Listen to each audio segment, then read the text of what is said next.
Hola, hola, muy buenos días. Les saluda Kelly Alvear aquí en su informativo nacional. Hoy viernes 20 de marzo de 2026 estamos conectándonos a través de UNPG TV en Facebook, canal oficial de la Unión Nacional de Periodistas Núcleo del Guayas, para entregarles el resumen de las noticias a nivel local, nacional e internacional de los distintos medios de comunicación. Iniciamos con el desarrollo de las noticias. No olviden que pueden darle like, comentar y compartir esta transmisión. Vamos con los titulares. ONU preocupada por arbitrariedades en el estado de excepción de Ecuador.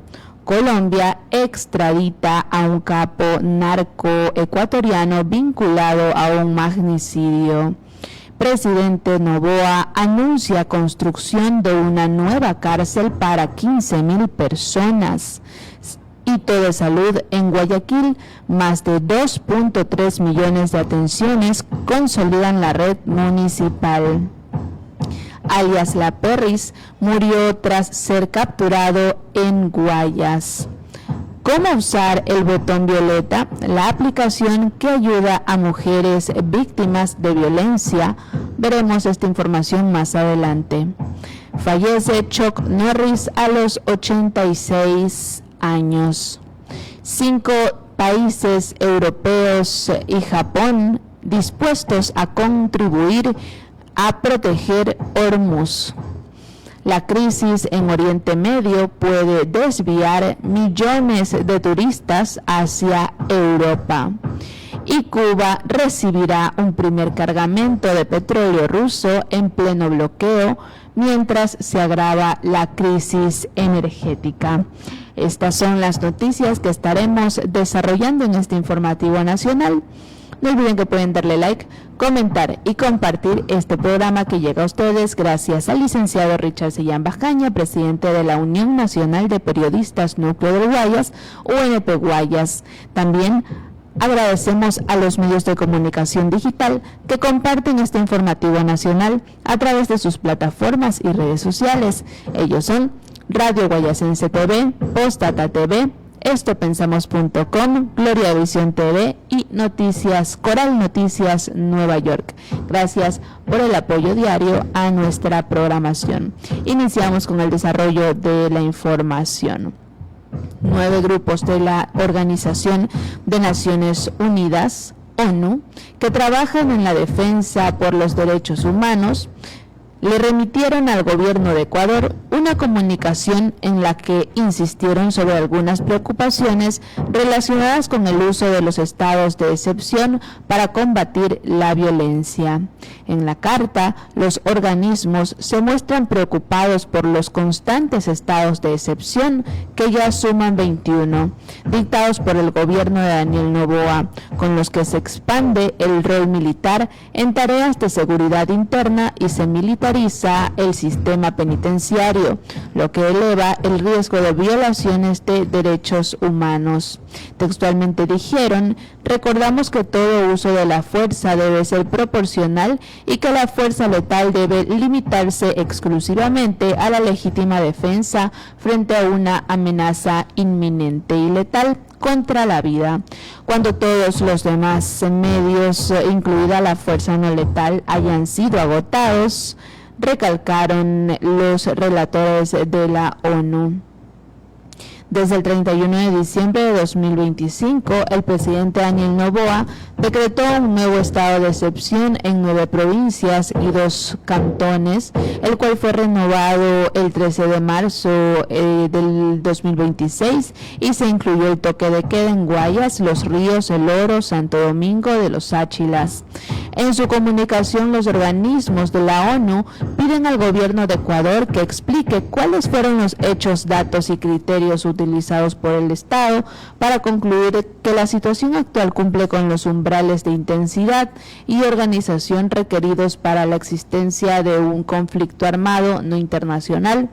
Textualmente dicen: sírvase de describir los mecanismos de supervisión, control constitucional y revisión periódica aplicados para asegurar que la duración, alcance geográfico y material de los estados de excepción se mantengan estrictamente dentro de los principios de necesidad y proporcionalidad y que no se produzca una suspensión prolongada o de facto permanente de derechos y libertades fundamentales, señala el comunicado.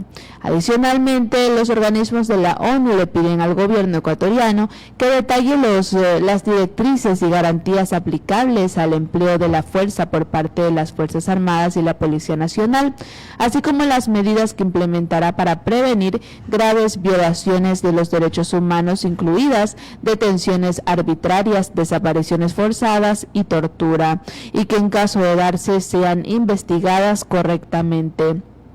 También dicen: sírvase explicar qué mecanismos específicos, independientes y dotados de garantías de imparcialidad existen para investigar, supervisar y sancionar posibles violaciones de derechos humanos cometidas en el marco de las operaciones, se recalcó desde la ONU. Cuéntenme en los comentarios qué opinan ustedes, ¿están de acuerdo con esto que dice la ONU o no? Esto lo leímos del mercurio.com.es y ahora rfi.fr nos dice lo siguiente: Ángel Aguilar está acusado de ser uno de los autores intelectuales del magnicidio de Villavicencio, un popular candidato atacado a balazos por un sicario en plena campaña electoral, un caso que marcó un quiebre en la violencia sin precedentes que sacude a Ecuador. Conocido como Lobo Menor, Aguilar es el segundo al mando de los Lobos, el mayor grupo narcotraficante del país, que tiene nexos con el cartel mexicano Jalisco Nueva Generación.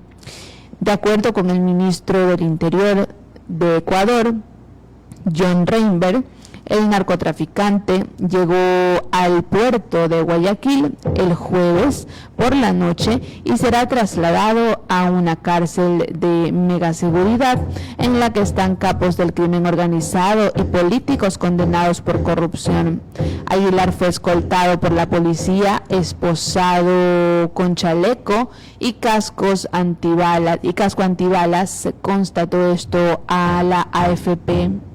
Fue detenido el miércoles en Colombia después de ser devuelto por México, a donde habían ingresado en avión con un pasaporte colombiano falso, de acuerdo con Migración Colombia.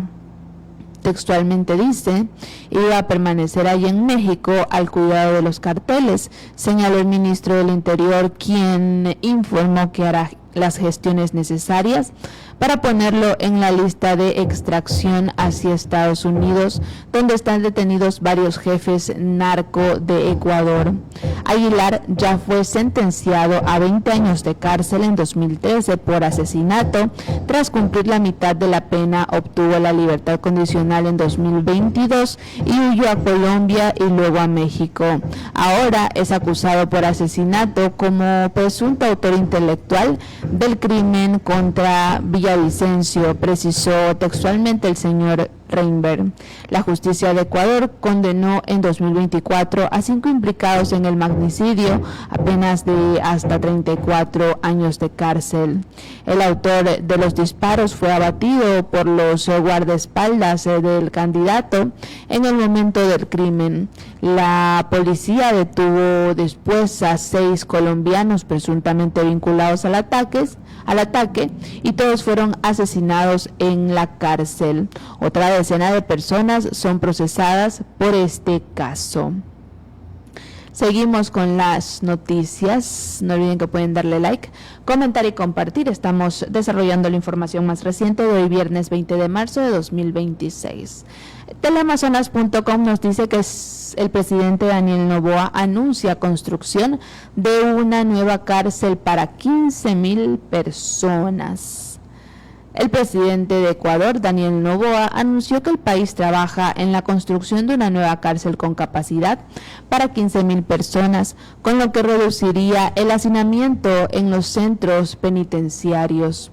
El mandatario también confirmó este viernes 19 de marzo de 2026 que en el país hay un hacinamiento de aproximadamente 3.000 presos y además se refirió al cierre de algunas cárceles debido a la falta de infraestructura. ¿Okay? Esta noticia todavía está en desarrollo y aquí la estaremos revisando cuando tengamos más información. Metroecuador.com.es por otra parte nos indica que más de 2.3 millones de atenciones se consolidan en la red municipal en la salud de Guayaquil. La red municipal de salud de Guayaquil ha alcanzado un hito histórico al registrar más de 2.300.000 atenciones médicas, 2.3. La cifra fue llevada en este mes por la Dirección de Salud y refleja el alcance del sistema diseñado para la protección de las familias guayaquileñas. Este despliegue operativo se sostiene a través de 55 estaciones estratégicas que incluyen hospitales, consultorios y unidades médicas, garantizando servicios gratuitos y especialidades críticas como medicina general, pediatría, ginecología, odontología y psicología clínica. Estos 2.3 millones de atenciones representan la confianza de los ciudadanos en una red que prioriza la prevención y el diagnóstico oportuno. Hemos fortalecido nuestra infraestructura para asegurar que ningún guayaquileño se quede sin el tratamiento integral que merece. Destaca esto el doctor Juan Carlos González, director de salud del municipio de Guayaquil. Por otro lado, la gestión ha logrado romper las barreras del consultorio tradicional mediante servicios complementarios de laboratorio, farmacia, ecografías y tomografías, sumado a brigadas médicas que recorren sectores urbanos y rurales.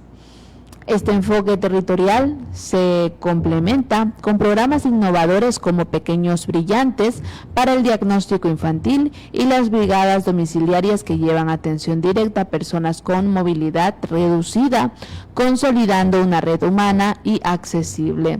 Textualmente dicen, nuestra visión es acercar la salud a quienes más lo necesitan, eliminando los obstáculos geográficos y económicos, desde la prevención del dengue hasta la atención especializada en el CETAT para mujeres. Estamos construyendo una ciudad donde el bienestar físico y mental es el eje central del desarrollo social, puntualizó González. Detrás de las cifras se encuentran historias de superación y alivio para Roselena Murillo, habitante del sur de la ciudad. El servicio de brigadas domiciliarias cambió la realidad de su hogar. Textualmente dice, tengo a mi madre con movilidad reducida y se nos hacía imposible llevarla a un centro de salud, que los médicos lleguen a nuestra puerta con medicinas y una sonrisa es una bendición que antes no teníamos, comenta con gratitud. Por otro lado, el enfoque inclusivo de la gestión también llega a los más pequeños a través de programas como Pequeños Brillantes. Carlos Jaramillo, padre de familia, resalta la importancia de estos espacios. Él dice textualmente, mi hijo recibió un diagnóstico oportuno gracias a este programa vacacional. Como padres, nos da la tranquilidad saber que el municipio prioriza el desarrollo infantil con especialistas que realmente se preocupan por nuestros niños. La gestión de la Dirección de Salud también ha puesto énfasis en la lucha contra enfermedades estacionales como el dengue mediante campañas de fumigación y concienciación. Además, servicios especializados como la Unidad de Prevención de Enfermedades Infecciosas y el CETAT para mujeres, Centro de Tratamiento a Personas con consumo problemático de alcohol y drogas, marcan la diferencia en la salud pública integral. Como parte de la estrategia de sostenibilidad, la Dirección de Salud e Higiene anunció que para el próximo trimestre se prevé la repotenciación de 3 unidades médicas móviles adicionales y el fortalecimiento de los convenios con laboratorios especializados. Esta expansión permitirá mantener el ritmo de los 2.3 millones de atenciones y ampliar el alcance de las brigadas en las parroquias rurales de Pozorja y Tenguel. bien por el municipio de Guayaquil, que están trabajando en favor de la ciudadanía guayaquileña. Seguimos con el desarrollo de la información y ahora Ecuador221.com.es nos indica que Brian Macías, conocido como alias La Perris, figuraba como un presunto cabecilla de sicarios dentro de la organización criminal Los Tiguerones. Autoridades lo consideraban un objetivo de valor intermedio por su rol operativo en actividades violentas, especialmente en la planificación y ejecución de asesinatos por encargo. La policía y las Fuerzas Armadas lo capturaron el 16 de marzo de 2026 en el sector Bermejo de Arriba, en el cantón Santa Lucía, durante un operativo ejecutado en medio del toque de queda. Según el parte oficial, Macías se movilizaba en un vehículo de alta gama e intentó evadir a los uniformados. Tras su detención, los agentes encontraron en el automotor una pistola calibre 9 milímetros con municiones y una vaina percutida. Un juez ordenó prisión preventiva por el presunto delito de tenencia y porte ilegal de armas, por lo que lo trasladaron a la penitenciaría del Litoral. Sin embargo, 3 días después, el 19 de marzo, lo hallaron sin vida dentro del centro carcelario. Las autoridades investigan una posible asfixia como causa del fallecimiento. El ministro del Interior, John Reinberg, señaló que alias La Perris acumulaba un amplio historial delictivo vinculado a muertes violentas, extorsiones y operaciones criminales. Su principal zona de influencia se ubicaba en Santa Lucía, donde reportes de inteligencia exigía pagos ilegales a comerciantes, agricultores y empresarios. Registros judiciales evidencian al menos 8 procesos en su contra desde el 2016 por delitos como robo, receptación, asociación ilícita y porte ilegal de armas. Además, organismos de seguridad lo vinculaban con actividades en sectores de Guayaquil, especialmente en zonas conflictivas como Nueva Prosperina, donde operan varias estructuras delictivas. Seguimos con la información y ahora el mercurio.com.es nos dice que se debe hacer para utilizar la aplicación Botón Violeta, aplicación que ayuda a mujeres víctimas de violencia. El Botón Violeta es una nueva aplicación móvil gratuita que llega como una herramienta para que las mujeres en Ecuador puedan alertar emergencias de violencia de manera directa y segura. La urgencia de esta herramienta se respalda en datos de casos críticos. Y es que entre el año 2025 y lo que va del 2026, el ECU 911 ha dado atención a 85.130 emergencias de violencia intrafamiliar, como agresiones físicas, psicológicas y sexuales. La aplicación ha sido diseñada para ser intuitiva en momentos de alta tensión. Tras descargar la herramienta en las tiendas App Store y Play Store, la usuaria debe completar un registro que incluye sus datos personales, un contacto de confianza, información del presunto agresor, documento judicial de protección, una boleta de auxilio. Ante una situación de peligro, se recomienda presión prolongada. La usuaria debe mantener presionado el botón digital por 3 segundos. Geolocalización: el sistema identifica automáticamente la ubicación de la persona perjudicada y una respuesta discreta. La sala operativa del ECU 911 recibe la señal y coordina de inmediato el despliegue policial de forma estratégica para proteger a la víctima. El botón de violencia nace como una alternativa tecnológica para optimizar los tiempos de reacción, permitiendo que la Policía Nacional intervenga con mayor precisión, especialmente cuando existe una boleta de auxilio vigente y se detecta un nuevo intento de agresión. El objetivo de la aplicación es que ninguna mujer sienta miedo en los espacios donde debería estar segura. La seguridad de las mujeres no es una promesa de escritorio, sino una prioridad de Estado, afirmó Juan Carlos Paladines, director general del EQ 911.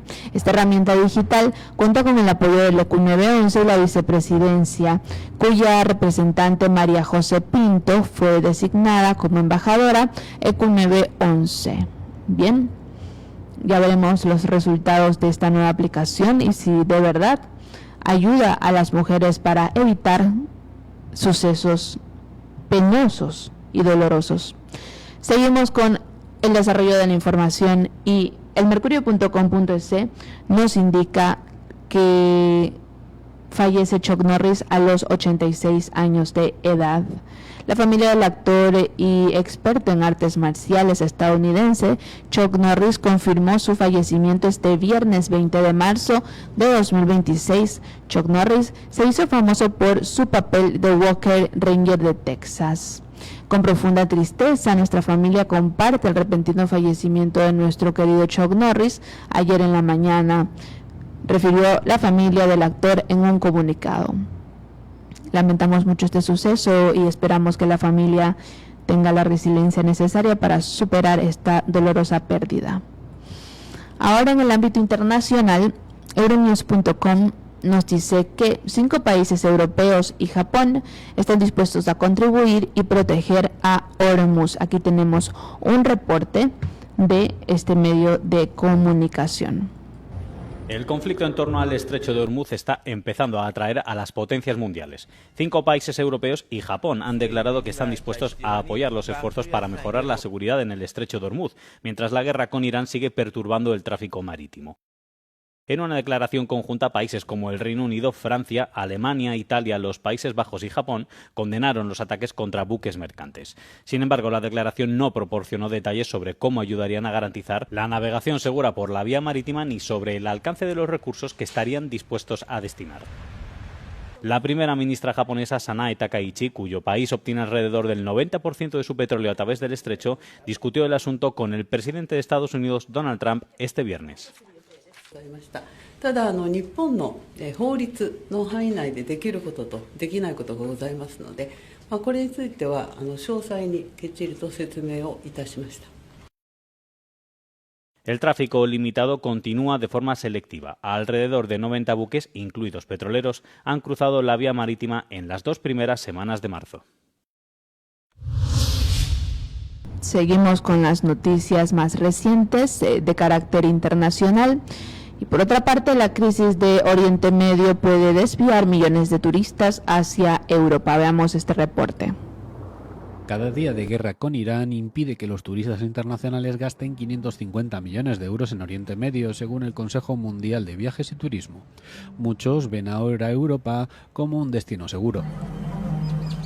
El Consejo Mundial de Viajes y Turismo estima que Oriente Medio representa el 5% de las llegadas internacionales a nivel mundial y el 14% del tráfico de tránsito internacional. Por lo tanto, el golpe al turismo en Oriente Medio supone tanto una oportunidad como un riesgo para Europa, absorber parte de ese flujo de viajeros. Una de las ventajas competitivas del continente europeo es la seguridad, según el director general de la Comisión Europea de Turismo. Los destinos mediterráneos y España serían algunos de los principales beneficiarios de esta situación, afirma. Además, añade que los europeos podrían optar por pasar sus vacaciones más cerca de casa en lugar de realizar viajes de larga distancia si las rutas aéreas se alargan por evitar el espacio aéreo de Oriente Medio o bien se encarecen. Seguimos con la información internacional y finalmente también Euronews.com nos indica que Cuba recibirá un primer cargamento de petróleo ruso en pleno bloqueo mientras se agrava la crisis energética. El petrolero transporta 730,000 barriles de combustible y está en la lista de buques de su tipo sancionados por Estados Unidos, la Unión Europea y el Reino Unido a raíz de la guerra en Ucrania. Cuba se prepara para recibir su primer cargamento de petróleo ruso de este año, una entrega que marca la primera vez que un cargamento de petróleo de cualquier país llega a la isla en los últimos 3 meses desde el bloqueo energético estadounidense. El esperado envío desde Rusia se produce después de que el gobierno cubano anunciara que estaba operando con gas natural, energía solar y plantas termoeléctricas, mientras los graves cortes de energía siguen causando apagones en un país con una red eléctrica en ruinas. En Anatoly Kolodkin, de bandera rusa, se encuentra a unas 3.000 millas náuticas de Cuba, en el Océano Atlántico, y se espera que llegue a la isla en 10 días, según Jorge Piñón, el experto del Instituto de Energía de la Universidad de Texas. El petrolero transporta 730,000 barriles de combustible y está en la lista de buques de tipo sancionados por Estados Unidos, la Unión Europea y Reino Unido a raíz de la guerra en Ucrania, dijo textualmente el señor Piñón. Agregó que es difícil determinar por cuánto tiempo esa cantidad de combustible podría sostener a Cuba. Textualmente dicen: estamos hablando de petróleo crudo que tiene que ser refinado en combustibles líquidos. Cada producto tiene su demanda específica. El cargamento podría producir unos 180,000 barriles de gasóleo, suficientes para cubrir las necesidades diarias de Cuba durante 9 o 10 días solamente. Así está la situación en Cuba y estaremos pendientes en este informativo nacional para entregarles los detalles que se generen luego de esta programación. De esta manera estamos culminando con la revisión de la información más reciente. No olviden que nos conectamos de lunes a viernes a partir de las 10:30 para entregarles las noticias de carácter local, nacional e internacional de los distintos medios de comunicación alrededor del mundo. Yo soy Kelly Alvear y les deseo que tengan un excelente fin de semana, que les vaya bonito. Chao, chao.